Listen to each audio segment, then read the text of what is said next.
తిరుపతిలో భూ వివాదం నేపథ్యంలో తమ కుటుంబానికి ప్రాణహాని ఉంది అంటూ జ్యోత్స్నారెడ్డి అనే బాధితురాలు వాపోయారు. సుమారు 100 ఏళ్లుగా తమ ఆధీనంలో ఉన్న కోట్లాది రూపాయల విలువైన వారసత్వ భూమిని రాసి ఇవ్వాలంటూ ప్రసాద్ అనే వ్యక్తి బెదిరింపులకు పాల్పడుతున్నారని ఆరోపించారు. రాత్రి వేళల్లో ఇంటికి రావడం, పెట్రోల్ బంక్ సిబ్బందిపై దాడులు చేస్తూ భయాందోళనకు గురి చేస్తున్నారని ఆవేదన వ్యక్తం చేశారు.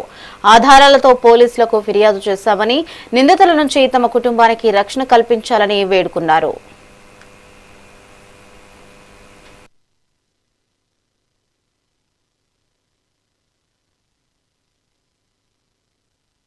ఇక్కడ మాకు ల్యాండ్స్ అంతా ఉన్నాయండి. ప్రసాద్ ఆర్ఐ తన ఇంటి అనుకున్న ల్యాండ్ అంతా తనకు ఇవ్వాలని ఎక్కువ ప్రాబ్లం పెడుతున్నాడండి. బయటిస్తా అన్నాడు, తలకాయలు ఎత్తుకోపోతాను అన్నాడు. ప్రతిరోజు ఇంటి మీదకి వచ్చేస్తున్నాడు గొడవకి. తనకి 1 ఎకరా ఉందండి నా దగ్గర ల్యాండ్. ఆ ల్యాండ్ అంతా తనకు రాసి ఇచ్చేయాలి. అది తన పేరుతో కాదు, దాని బినామీలకు రాయాలంట అన్నాడు. ఏం డబ్బు ఉన్నా నా డబ్బు నాకు ఆస్తి రాసి ఇచ్చేయాలంటాడు. ఆ పేపర్లన్నీ మా అమ్మ ఉండగా తిరుచానూరులో 1 ఎకరా కై రాపించుకునేసాడు. అది మాకు తెలియదండి. అప్పుడు మా అమ్మ చూసుకుంటా ఉండిందండి. తర్వాత ఆమె అక్టోబర్లో చనిపోయింది ముందు ఇయర్. అప్పటి నుంచి ఎక్కువ ప్రెజర్ పెడుతున్నారండి.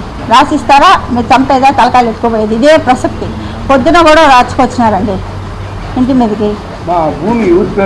ఆ భూమి నా పేరుతో ఉందండి. మా పెద్దలు, మా తాత ముత్తాతల నుంచి వచ్చిన ఆస్తి అది. కానీ ఇప్పుడు నాకు ఇస్తే నేను ఆడ ఇల్లు కట్టాలి, లావిష్గా ఇల్లు కట్టాలి, నాకు ఇవ్వండి నేను బెదిరిస్తున్నాడు ప్రతిరోజు. తన వల్ల మాకు ప్రాణహాని ఉందండి, రాసిస్తారా, మీ ఇంటి తలకాయలు ఎత్తుకోబోయేదా అని చెప్తున్నాడు. పెట్రోల్ బంక్లో నిన్న మా మీద కక్షలో మా పంపు పైన కొట్టేశాడు. ఈరోజు టపాసులని ఇసిరేసి ఫస్ట్ పంపు కాడబడి ఉన్నాయండి. అట్లా హరాస్ చేస్తున్నాడు. ఇక్కడ పిల్లలు వస్తే వాళ్ళు కొడతారు. రాసిస్తారా, మిమ్మల్ని ఉండిస్తానో లేపేస్తానంటారు సార్. ఆర్ఐ ప్రసాద్ చాలా ఇబ్బంది పెడుతున్నారు మమ్మల్ని. మా ఆస్తి అంతా తన చేతుల పత్రాలన్నీ కూడా మా అమ్మ ఉన్నప్పుడు తీసుకొని ఆర్ఐగా ఉన్నప్పుడు తన్ని ఇచ్చింది. చూడనైనా అవన్నీ కరెక్ట్గా ఉన్నాయని. అవన్నీ చూసి అప్పటి నుంచి అవి పెట్టుకొని చాలా బెదిరిస్తున్నాడు మమ్మల్ని తను చంపేస్తాను, రాసిస్తానో చంపేస్తాను, అదే బెదిరిస్తున్నాడు. అదే పోలీసులు వాళ్ళు సాక్షి కూడా కంప్లైంట్ ఇద్దామని